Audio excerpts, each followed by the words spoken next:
스바냐 3장 14절에서 20절 말씀을 통해서 기뻐하며 부를 노래라는 제목으로 함께 말씀을 나누고자 합니다. 한 청년이 어머니의 사랑을 회상하면서 자신의 글을 적은 글을 제가 보게 되었습니다. 한 어머니, 이 아들은 그 가족에서 막내였는데 유난히 이 막내를 어머니가 많이 사랑해 주셨다고 고백을 했습니다. 그런데 어느 날 이 아들에게 어머니가 운동화 한 켤레를 사주셨습니다. 어머니는 아들에게 운동화를 신겨주시고 머리를 쓰다듬어 주시면서 아껴 신으렴 이렇게 이야기를 했습니다. 그런데 이제 이 아들이 굉장히 개구쟁이였다는 것이죠. 아무리 튼튼한 신발이라도 그냥 막 뛰고 놀고 이렇게 하면은 금방 닳아버리는 겁니다. 그래도 어머니께서 아껴 신으라는 말씀에 나름대로 이때는 좀 조심조심 신었습니다. 그런데 어느 날 집을 이렇게 지나가는데 그 앞에 가구점이 있었던 거죠. 근데 옛날에 가구점 보면은 가구들 못 쓰는 가구들 갖다 쫙 이렇게 막 놔요. 근데 거기를 친구들과 그냥 지나가지 못하고 장난을 친 겁니다. 그래서 그 책상과 의자들 오래된 것들 그냥 마구잡이로 쌓아놓은 것인데 거기를 친구들이랑 가장 먼저 누가 꼭대기를 올라가나 달리기 시합을 한 겁니다. 그래서 막 이렇게 거기를 뛰어서 올라간 겁니다. 그런데 웬걸 딱 꼭대기에 다다라서 밟았는데 그게 와르르 무너진 겁니다. 이 아이가 어떻게 됐을까요? 쿵 하고 떨어지면서 머리를 뒤로 탁 넘어지면서 찌인 겁니다. 그러면서 머리피에서 피가 굉장히 많이 흘렀던 것이죠. 근데 이 아이가 그 와중에도 막 맴도는 한 가지 말이 있었어요. 뭐였을까요?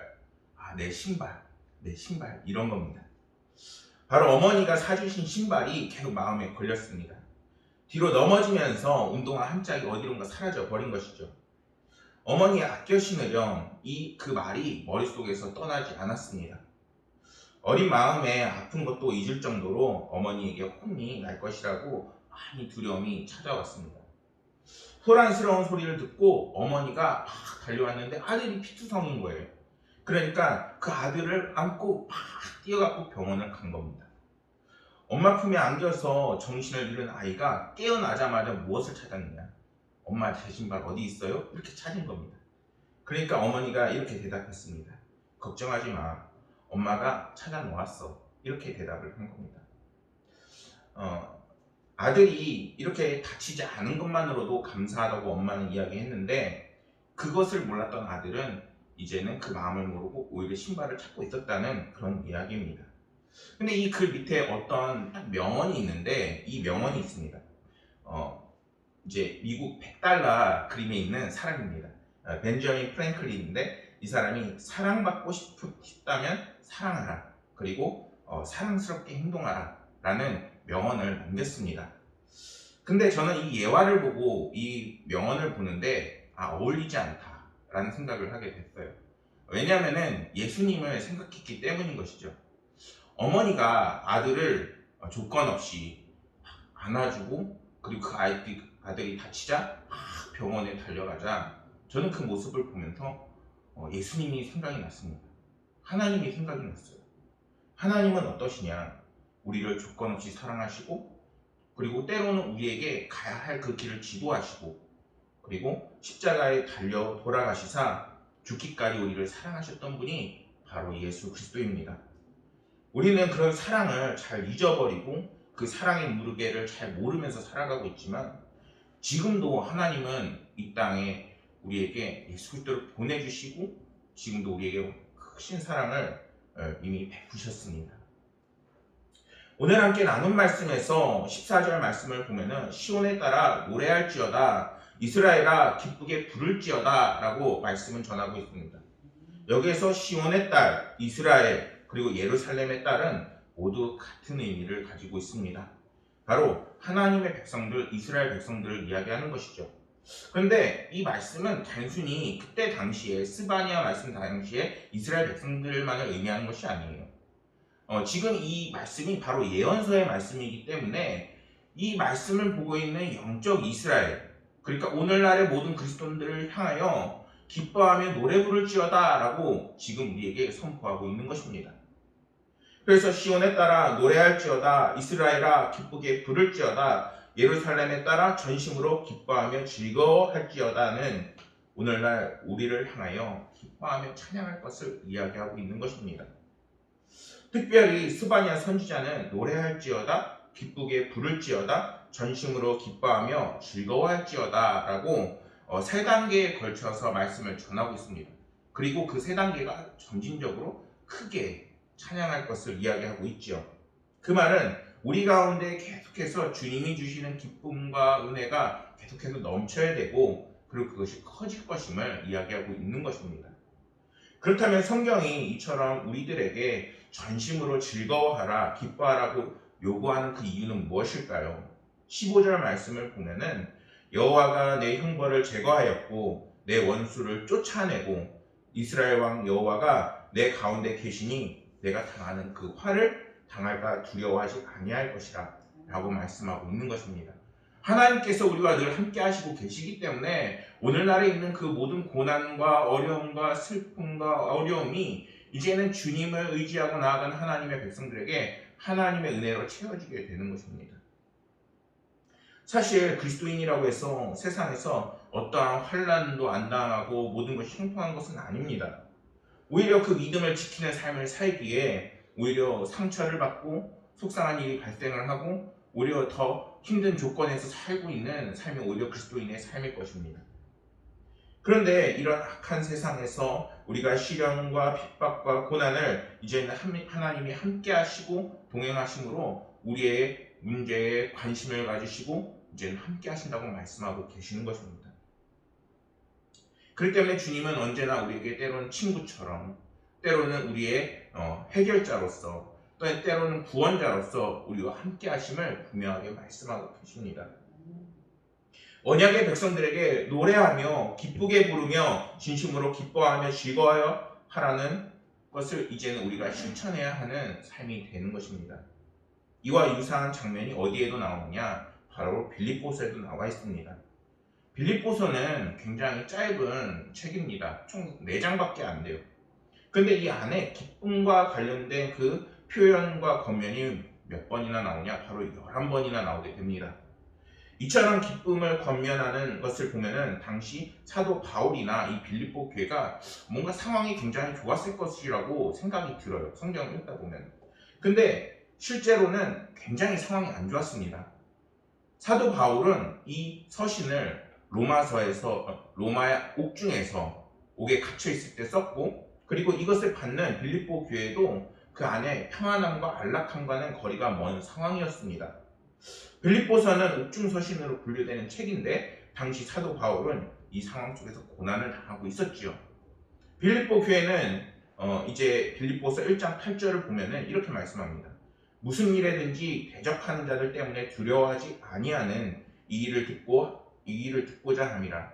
대적하는 자가 교회 안에 있었어요. 근데 이 대적하는 자가 예를 들면은 우리가 생각하는 나의 적, 나와 생각이 달라 이런 게 아니에요. 성경에서 말하는 대적은 오직 예수 그리스도, 주님의 그 복음을 받아들이지 못하고 이제 그 복음의 대적이 된 자들이 교회 안에 나타난 겁니다. 또 그 말씀 29절에 보면은 고난이라는 단어가 나오고 30절에는 싸움이라는 그 표현이 나오게 돼요. 교회 안에 고난이 나타나고 싸움이 나타나고 이제는 대적이 나타나면서 교인들을 너무나도 힘들고 어렵게 하는 상황이 지금 이들 가운데 있었습니다. 3장에 보면은 행악을 하는 자들도 나타나게 되죠. 너무나도 어렵고 문제와 고난이 그들 가운데 있었던 것입니다. 그럼에도 불구하고 사도 바울은 빌립보 교회를 향해서 기뻐하라 라고 무소히 이야기하고 있는 것입니다. 왜 그랬을까요? 그거는 우리 주 예수 그리스도 때문이라고 이야기하고 있는 것입니다. 그와 동일하게 빌립보서 안에는 이제는 주 안에서, 그리스도 안에서, 그리스도로 말미암아라는 표현을 통해서 11번이나 이제는 하나님 안에서 기뻐하라라고 분명하게 말씀하고 있습니다. 우리의 현실은 정말 어렵고 공고하나 이제는 그 시련이 이제는 예수 그리스도를 통하여 극복이 되어지고 우리가 승리의 그 기치를 들게 되어질 것이고, 그리고 하나님께서 주시는 은혜와 기쁨으로 우리의 삶이 채워지게 될 것입니다. 오늘날도 마찬가지입니다. 코로나 확진자는 6천 명이 되고 7천 명이 넘어가고 오미크론은 확산이 되고 있고 우리 가운데 아직 해결해야 하는 시험과 환난은 많은데 정말 크리스마스의 그 기쁨과 은혜를 마음껏 누리지 못하고 있지 않습니까? 그런데 그 속에서도 우리가 하나님의 백성이기에 그리고 하나님의 자녀이기에 잊지 말아야 할 것은 하나님께서 우리와 함께 하시고 우리를 반드시 승리케 하실 것이라는 그 믿음을 잃어버려서는 안 되겠습니다. 하나님은 말씀하셨습니다. 로마서 8장 18절 말씀을 보면은 생각하건대 현재의 고난은 장차 우리에게 나타날 영광과 비교할 수 없도다 라고 로마서 8장 18절에서 말씀하셨습니다. 하나님은 자신의 백성에게 평안을 더해 주십니다. 우리는 하나님으로 인해서 그 시련과 환난을 이길 수 있음을 함께 믿어야겠습니다. 그러니 우리는 이 시간 함께 예배를 드리는 것이고 찬양하는 것이고 기쁘게 찬양하는 것입니다. 17절 말씀에서 너의 하나님 여호와라고 하나님께서는 우리 가운데 그 관계를 설명하십니다. 하나님께서는 단순히 내가 하나님이고 너는 내가 만든 피조물이야 라고 말씀하시지 않습니다. 하나님은 우리에게 아바 아버지라고 부르라고 분명하게 말씀하셨습니다. 하나님께서는 우리와 인격적인 교류와 관계를 맺으면서 이제는 너희 가운데 계시니 라고 오늘 말씀에서 말씀하고 있습니다. 단순히 하나님께서 자신의 백성들에게 멀리서 관망하고 그리고 너희들이 고통당하고 그리고 나에게 영광만 올려드려라 이렇게 말씀하시는 것이 아니라 이제는 우리 가운데 직접 오셔서 우리의 문제에 관심을 가지시고 우리의 기도를 들으시고 이제는 그것에 응답하신다고 분명하게 말씀하고 있는 것입니다. 말씀 중에 가운데라고 말하는 이 말씀은 원어로 케레브라고 발음을 하는데 뜻을 보면은 심장 그리고 깊숙이 그리고 가운데 중심이라는 뜻을 가지고 있습니다. 요즘 이 단어가 굉장히 뜨고 있어요. We Love라는 이제 찬양팀이 있는데 그 찬양팀이 공감이라는 찬양을 불렀어요. 그러니까 오늘날의 키워드 중에 하나가 공감인데 하나님께서 우리의 문제와 고민과 어려움에 깊이 관심을 가지시고 이제는 단순히 우리에게 스스로 해결해내라, 스스로 일어서라가 아니라 그 옆에 안에 계시면서 우리의 힘들고 어려운 모든 부분들을 이제는 함께 이겨나갈 수 있도록 동행하신다는 것입니다. 이러한 성경이 증거하는 하나님은 이제는 구원의 하나님이요 그리고 이제는 그 구원의 역사를 이루시기 위해서 이 땅에 오신 예수 그리스도인 것입니다.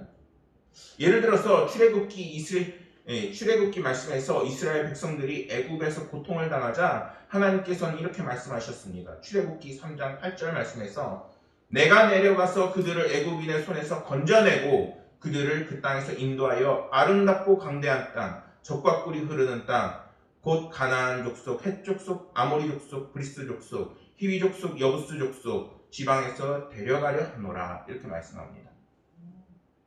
그들이 얼마나 울부짖었게요. 노예로 고통당하고 힘들면서도 하나님께 부르짖으니 하나님께서 이제는 직접 가셔서 내가 너희들을 징계하고 이제 나의 백성을 끄집어내겠다라고 말씀하고 계십니다. 그것을 누구를 통해서 했느냐? 모세와 아론을 통해서 하셨습니다. 이러한 하나님의 역사는 오늘날에도 예수 그리스도를 믿는 그 믿음을 통해서 계속해서 일어나는 것입니다. 그분은 하나님의 아들이시며 이제는 하나님 자신이십니다. 그분은 이제 우리 가운데 거하시고 성경에서 보여주셨던 것처럼 때로는 문둥병자를 고쳐주시고 창기와 세리의 죄인들에게 친구가 되어주시고 이제는 그 천국의 복음을 우리에게 주심으로 그것을 믿는 누구든지 이제는 멸망하지 않고 구원을 받을 수 있는 기적이 우리 가운데 이미 주어진 것입니다. 그렇기 때문에 우리는 예수 그리스도를 믿는 그 기쁨이 항상 가득 넘치기를 소망합니다.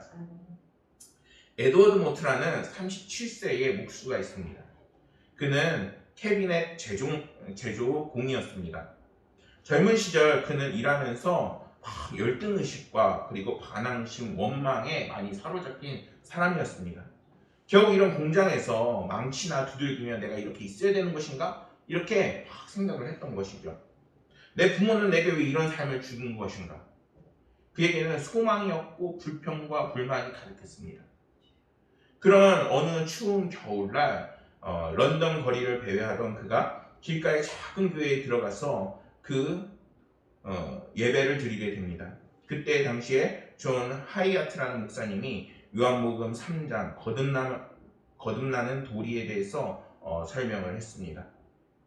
에드워드가 그 말씀을 들을 때 갑자기 성령의 그 기름 부음 받은 그 은혜를 느끼게 되었습니다. 나는 거듭나야 한다라는 강렬한 소원이 그 청년 가운데 자리 잡게 된 것이죠. 성령께서 그 마음을 열어주셔서 이제는 예수님을 영접하게 되자 그가 이렇게 고백을 합니다. 내 망치는 이제 노래하기 시작한다. 내 망치는 이제 춤을 춘다. 그리고 내 눈동자는 생기가 돌고 내 마음에는 생수가 솟을 것이다. 예수 그리스도께서 내 마음에 오셨기 때문이다. 나는 거듭났다. 라고 이렇게 고백을 하게 됩니다. 그 주님이 이제는 그 청년에게 축복하여 주셔서 이제 목공소를 더욱더 번창하게 하신 은혜가 있었습니다. 그런데 그가 얼마나 은혜를 받았던지 그 목공소까지 이제 다 팔아버리고 이제는 그 돈으로 런던 언덕 위에 오히려 교회를 세우게 됩니다. 그리고 그는 신학을 공부하고 목사 안수를 받고 복음을 다시 전하기 시작했는데 지금도 그 사람이 은혜를 받아서 지은 찬양이 우리들 가운데 불리고 있습니다. 어떤 찬양이냐? 찬송가 488장 이 몸의 소망 무언가입니다. 제가 잠깐 부르면은 이 몸의 소원 무언가 우리 주 예수뿐일세 우리 주 예수 밖에는 믿으리 아주 없도다. 주 나의 반성이시니 그 위에 내가 서리라. 그 위에 내가 서리라. 주님이 이 에드워드의 반석이 되어주시고 가야 할 길이 되어주시고 이제는 저희들 삶 가운데에서도 우리의 반석이 되시고 희망이 되어주심을 우리 가운데 잊지 말아야겠습니다. 우리는 그 누구라도 스스로 구원에 이를 수가 없습니다. 스스로 온전해지거나 의로워질 수 없습니다. 우리가 구원의 그 소망을 가질 수 있는 것은 이제는 예수 그리스도를 향한 그 믿음을 통해서 가능해지는 것입니다. 그렇게 우리 가운데 확고한 이 복음의 진리를 잃어버려서는 안 되는 것입니다. 오늘날 얼마나 우리의 이 복음의 진리를 흔드는 상황이 펼쳐지고 있습니까? 교회에 가기 힘들고 마스크는 계속 써야 하고 삶의 문제는 바쁜데 정말 청년들을 보면은 그것이 느껴져요. 청년들이 예배를 드리고 싶은데 예배를 드릴 수 없는 상황이 이제는 주일에도 일이 생기고 그리고 심지어 일이 없다고 하면은 직장에서 잘리고 나면 창피해서 교회도 못 가고 그 마음을 얼마나 헛헛하게 하고 실망스럽게 하는 게 오늘날의 세상입니까? 그런데 우리가 그렇다 할지라도 복음의 진리를 잊지 말기를 소망합니다. 그것을 통해서 하나님께서는 놀라운 기적의 역사를 이뤄가십니다. 성경은 말씀합니다. 그가 너로 말미암아 기쁨을 이기지 못하시며 너를 잠잠히 사랑하시며 너로 말미암아 즐거이 부르며 기뻐하시리라. 이러한 본문의 말씀은 하나님의 넘치는 사랑이 우리 가운데 분명히 있음을 말씀하고 계신 겁니다. 하나님은 오늘날의 이 상태로 우리를 이렇게 내버려 두지 않는다는 것입니다. 나를 긍휼하게 생각하시고 이제는 우리의 삶 가운데 분명히 놀라운 역사를 이뤄갈 기대를 우리가 품어야 하는 것입니다. 이제는 우리가 흔들리지 말고 오히려 주님을 바라보는 삶이 되기를 소망합니다. 그 말은 우리를 향한 하나님의 사랑이 이제는 기쁨과 만족으로 나의 삶을 변화시키고 이제는 우리의 삶을 정말 환기시키며 이 세상이 줄 수 없는 놀라우신 크신 은혜가 이제는 우리 가운데 펼쳐질 것입니다. 우리는 지금 강림절기를 보내고 있습니다. 예수 그리스도의 오심을 기뻐하며 그리고 이제는 크리스마스 때는 더 크게 기뻐하는 날들이 되기를 소망합니다. 하나님께서 이제는 그 모든 근심하는 자들을 모을 거라 말씀합니다. 이제는 한 명 한 명이 아니에요. 이제는 한꺼번에 모아서 그 절기에 모아서 그들한테 하나님의 은혜가 쏟아질 것을 분명하게 이야기하고 있는 것입니다. 절기 때에는 예루살렘에 있던 그 성소를 향해서 이스라엘 백성들이 모두 모여야 했습니다. 6월절, 맥주절 그러한 큰 절기 때에는 반드시 모여야 했죠. 이제는 그들을 한꺼번에 모아서 하나님의 은혜를 막 부어주시겠다고 지금 말씀하고 계시는 겁니다. 근데 그러한 은혜가 오늘날에도 하나님께서 예배를 드리는 하나님의 백성들에게 임할 줄 믿습니다. 19절과 20절 말씀을 읽으면은 그때 내가 너를 괴롭게 하는 자마다 다 벌하고 너는 저는 자를 구원하며 쫓겨나는 자를 모으며 온 세상에 수욕받은 자에게 칭찬과 명성을 얻게 하리라. 내가 그때에 너희를 이끌고 그때에 너희를 모을지라. 내가 너희 목전에서 너희의 사로잡힘을 돌이킬 때에 너희에게 천하 만민 가운데 명성과 칭찬을 얻게 하리라. 여호와의 말이다. 하나님이 선포하셨어요. 사랑하는 여러분, 기쁨이 넘치시길 소망합니다. 은혜가 넘치시길 소망합니다. 하나님의 은혜가 이미 우리 가운데 있습니다. 우리가 주님을 바라보고 하나님의 놀라운 도우심을 기대하는 소망을 할 때 하나님께서는 결코 그 기대를 저버리지 않으십니다. 단지 정말 내가 생각하는 그때와 하나님이 생각하는 때가 좀 다를 수는 있어요. 하지만 하나님께서는 그 어렵고 힘든 것까지 보상해 주시고 또한 우리에게 찬양이 넘치고 은혜가 넘치는 영광 받으시려고 더욱더 우리를 구원하실 것입니다. 그러한 믿음으로 모든 상황 속에서 희망을 잃지 마시고 기쁨이 넘치는 강림절과 평탄절을 기다리는 저희들이 되기를 소망하겠습니다. 기도하겠습니다. 하나님 아버지, 우리가 오늘 주님을 향하여 기쁘게 찬양할 그 이유에 대해서 말씀을 들었습니다. 아버지 하나님께서 저희들의 삶을 인도하여 주옵시고 크신 은혜와 그 구원의 기쁨이 저희 가운데 자리 잡게 하사 하나님이 주시는 기쁨과 은혜가 저희 가운데 늘 넘치게 하여 주옵소서. 아버지 하나님께서 저희들의 삶을 더욱더 풍요롭게 하시고 인도하시고 치유하시고 회복하실 것을 믿으며 모든 말씀 우리 구주 예수 그리스도의 이름으로 기도드렸습니다.